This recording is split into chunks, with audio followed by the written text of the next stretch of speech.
Hello, welcome to Introduction to Java Programming. In this session, we will discuss about super keyword, super constructor, and at the rate override annotation as part of inheritance part 3. Let's begin. In the previous session, we have actually seen about what is inheritance, what will happen in inheritance, what all a subclass can acquire from the parent class, and what is overriding, what is overloading, what is polymorphism. So these details we have understood. Let's now understand something which is very important in inheritance called super. Super keyword. What is a super keyword? What's the purpose of it? Yeah, super keyword has a very useful purpose and very important purpose in Java's inheritance. We know in Java, whenever there is inheritance, only the non-private members are getting inherited. That means data members and methods. What about the constructors? Does constructors be inherited? No. Constructors will not get inherited in the inheritance of Java, right? But if constructors are not inherited, then how do we access the constructor from the child class? You may ask actually why I have to access. Then if you are not accessing, how the parent class members will be part of your child class object.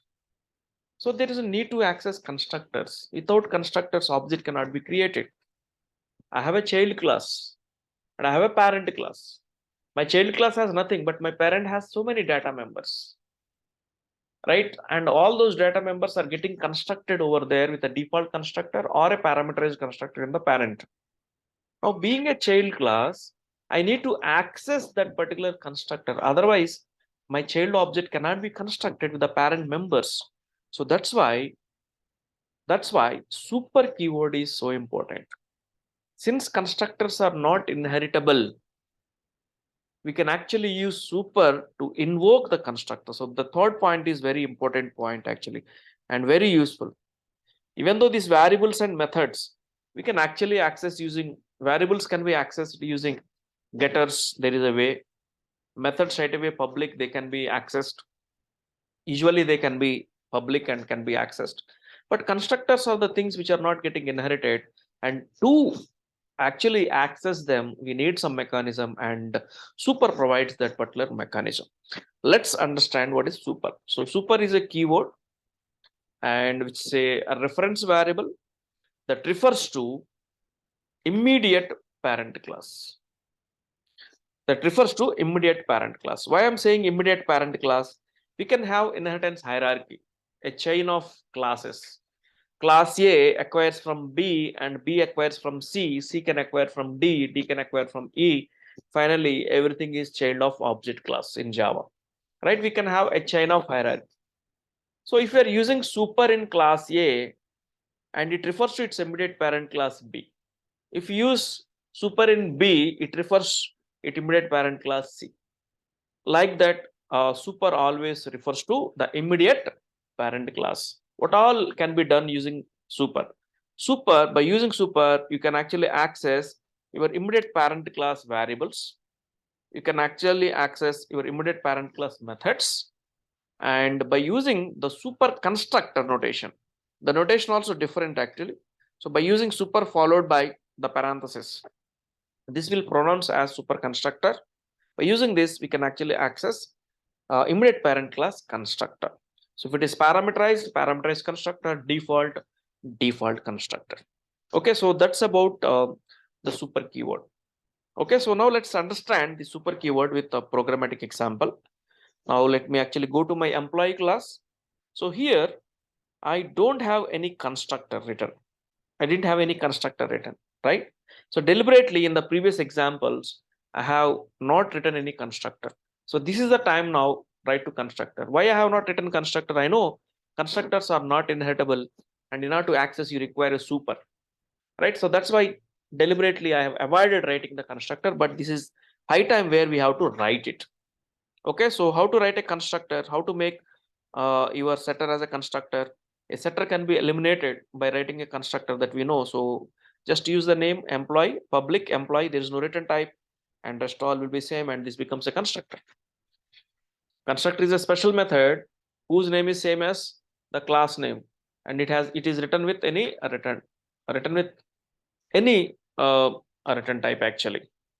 So that means it's not written with any return type. So constructor is not going to write, constructor is not going to return,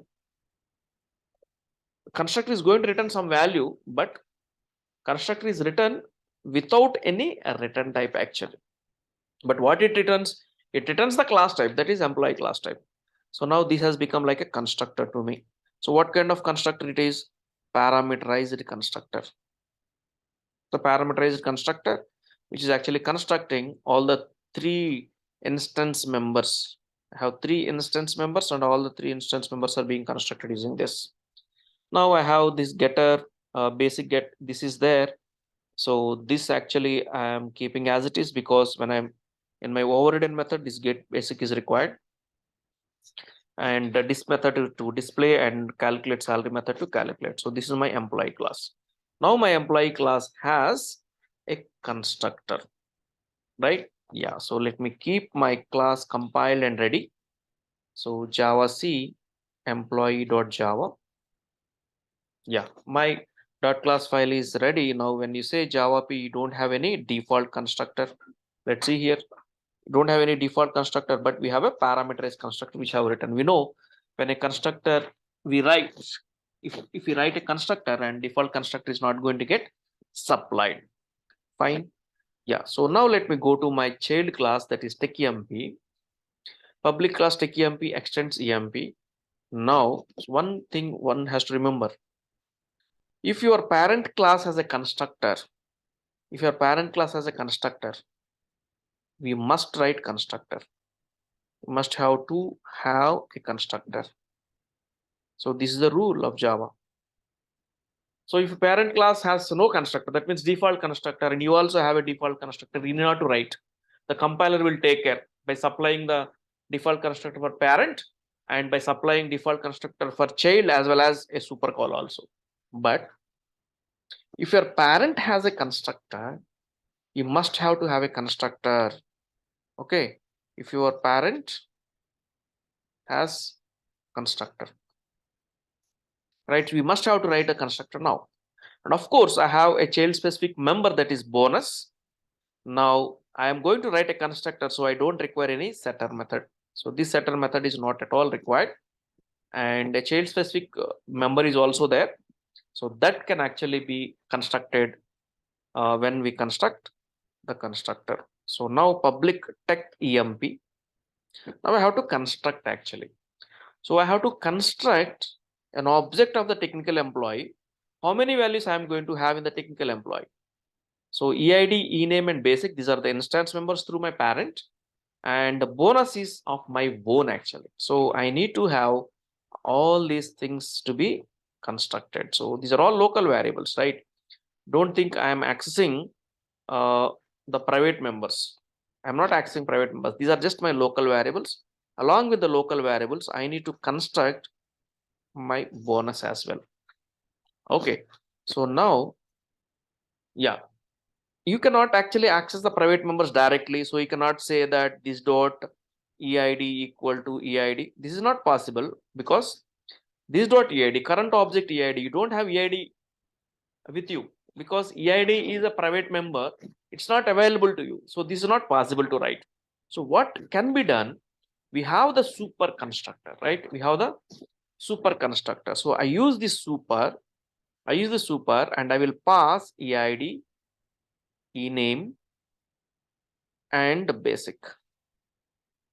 Okay, so this actually calls parents, otherwise we can say invokes. It invokes parents constructor. So who is a parent? Employee. So it invokes the parent constructor first. And one more thing is, whenever you use super constructor, that must be the first statement. It always should be the first statement. So this constructor and super constructor both should be the first statements if at all you are writing in a constructor. Okay, they will compete for the first line actually. So why like this? So if at all you want to construct a child object, you have to construct your parent object first. That means your parent data first, because you have inheritance, right? So you want to construct a child object, construct the parent instance variables first, and then your child specific things. That's why super constructor must always be the first statement. Once that is done, then you can actually have your instance members constructed. So we have one bonus, this dot bonus equal to bonus. So this is what we have to do whenever we have a constructor defined in the parent class. So in the parent class, we have a constructor which actually taking three data members uh, as local variables, and here I am passing the same typed values, right? So int eid, string ename, and double basic. So it should match. So whenever I am creating a techemp object, first it goes to my parent, and it actually takes eid, ename, basic, and construct with the default values in my child object, and this bonus is getting constructed with the default value, right? Later, whatever the values I pass during my construction, those values will get initialized. So that is actually is going to happen. So this is the new thing that we have to discuss over here, right? Since constructors are not inheritable, we have to use the super constructor. So here, the super constructor I am using is a parameterized constructor, and whenever you use super, it must be the first statement. So now I have my this method getting overridden, and now you can actually understand this actually. So super dot disp. So now we understand, right? Super is a reference variable which refers to immediate parent class variables, methods, and constructors. So here I am saying super dot disp, then it is referring to my parent class method, that is disp. Okay, so I'm overriding my disp method, and in the definition I have a call to my disp method, and then I am printing the bonus as well. And this overriding the cal salary method is straight away fine. So we are actually accessing the basic using get basic, and then I'm adding the bonus. Okay, so my technical employee class is ready now. So only the difference is we had a constructor. Why you require a constructor? Because your parent has a constructor. Since your parent has a constructor, super is not supplied by your compiler now. You have to write your constructor and invoke that super constructor. So that's the rule. That is understand that you will understand. So everything is clear actually. Now I can create a technical employee object. Technical employee, tech employee T equal to new tech employee. So now I don't have a setter, right? So I need to construct the values actually. So when I'm calling my constructor, I need to pass. So there are four values to be passed. They are actually EID 1234 is the EID, and let's say name is Quati, and then you have certain basic, let's say 1 lakh, just to understand the salary, 1 lakh, and now we need to pass the bonus actually. So the bonus is, let's say 10,000. Right? So I'm not setting the bonus separately. I am constructing the bonus as part of my constructor. So I'm eliminating the need of a setter actually. So then straight away you call disp method. Your disp method is going to print bonus as well because we have overridden it. And we are going to call the cal salary method also. The cal salary method, right? So the overridden cal salary method, that means the method that is going to have the bonus also added is going to come actually. So that's it. So this is actually the way we write usually, because when we write a class, we will have data members, constructors, and methods. So constructor can be invoked from a child class using the super constructor, and our parent class methods can be invoked using the super. And even if required, variables also can be invoked using a super keyword actually. Okay, so let me save this and let me compile now. Java C techemp.java.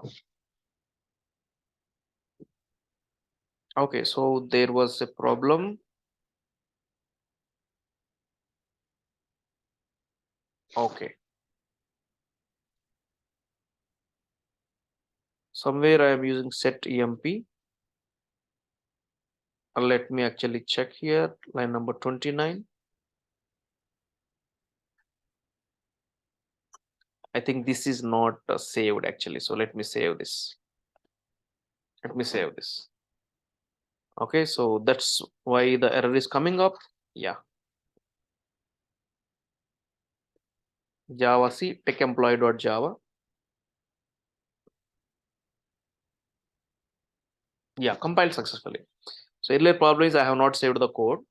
Yeah, when I run actually Java tech emp, now we are going to see. Yeah, this is the disk method. Of course, I have only two method calls, right? One is the disk method. So disk method is actually printing all the data along with the bonus, and cal salary, it is actually calculating the salary. So 1 lakh and 80%, 1 lakh 80, and in the salary bonus is also getting added. So it is 1 lakh 90,000, right? So this is the use of the super keyword. That's why we have the super also. Understand? So super is referred to immediate parent class, variables, methods, and constructor, and especially we need to access constructor. So this is going to be an important thing because constructors are not inheritable. Okay, so hope this super is clear. Hope this super is clear because everything is working. Everything is working fine. So we are getting the data also properly. And yeah, so for example, you have some other constructor, you can actually invoke it using super in the other constructor as well. So if some default constructor is there, you can pass the default super call and you can call the parent class methods because constructor overloading is there, right? So for example, here I have one more default constructor or one more parameterized constructor. Then from here, from other constructors, I can actually invoke all those constructor using the super. Okay, so if you understand the super, now let's understand about this at the rate override. So we have used at the rate override whenever I am overriding it. Okay, so what happens when you say override? So the at the rate override annotation indicates that the child class method is overwriting or redefining the base class method. Okay, so what is the use of it actually? Compiler wants if the annotated method doesn't actually override. That means here we are saying this method is overriding the parent class, immediate parent class, this method, and here cal salary is overriding the immediate parent class cal salary. Okay, if you are not overriding, then actually compiler gives us a warning. Okay, so now let me tell you to make it very much clear. See, when I'm overriding, I'm thinking I'm overriding, but by mistake, actually, the small s has come up in place of capital S. I'm just saying cal salary, everything is small only here. But I'm thinking I'm overriding it. I'm thinking I'm overriding it. Okay. But by mistake, small s came in place of capital S. Now see, I'm saying compiler that I'm overriding my parent class method. That's why I'm saying at the rate override. Now you compile what is and see what is the answer for from the compiler actually. So first let me save this, and my cal salary method is in smaller case now. I'm thinking I'm overriding it, and when I'm compiling, now my compiler helps me. Now my compiler says method does not override or implement a method from super type. So you are saying you are overriding, but you are not at all overriding here. You are saying you are overriding, but you are not at all overriding. At the rate annotation, method does not override or implement. So then I will go and check what is the problem actually. I am overriding, but what is the problem? So then I will understand that, okay, so this small s actually has come here. So they have to keep capital S. Okay, now actually I am overriding, right? So now I compile, my compiler happily compiles it without any error. Okay, for example, this override annotation is not there. Override annotation is not there, and still you are doing a mistake. By mistake, small s has come into, right? Now I compile. Now what the compiler will do? Compiler is not going to give any error because compiler treats this cal salary where everything is small as a separate method or a new child specific method, because you are not telling you are overriding, you are not using the annotation. it assumes that this is actually a new spell check method and it compiles it. But I'm thinking I'm overriding it. Now when I run, actually, see the problem. What is the salary I'm getting? I'm getting a salary of 1,80,000 because I'm not getting the overridden salary, because my method, when I'm calling cal salary with capital S. But here I made a mistake. I don't know that I did a mistake also, right? And when I process the salaries, my salary is coming 10,000 less. It's a huge problem. It's a huge problem for the HR department if they process wrong salaries, right? So if you are not writing at the rate override, you understand the problem, right? So it is treated as a child specific method. You are thinking you are overriding, but it is treated as spell check method. Compiler will not give you any problem. But when you make when you make actually calls to those methods, and this method will never get called. Your previous method, parent method, is getting called. That's a problem, right? So that's why keep always at the rate override. So if you are not overriding, then compiler immediately tells you. Compiler is telling now. So I didn't find any method called cal salary where s is small. So now then I come and I correct myself, and we will actually uh, get the proper outcome actually. So now let me compile successfully, and when I run, now the salary you can see 1,90,000, bonus is also added. Earlier 1,80,000 only you are getting actually. Okay, so this is about the inheritance, okay, with the constructors, and how we are invoking the constructor with the super constructor. So super constructor when used must always be the first statement in a constructor. That's also one of the point. So this point I would like to write actually this and super. Whenever you use, they must be the first statements. This constructor and super constructor, whenever they use, they must be the first statement. Where we will use them in constructors only. Whenever you use them in constructors, they should be the first statement. So this and super doesn't coexist because they always compete for first line, so they will not coexist. And of course this and super cannot exist in static context also, because this and super refers to objects. This refers to current object, super refers to immediate parent class object. They don't actually exist in a static context. Hope you have understood. I will see you in the next session. Thank you.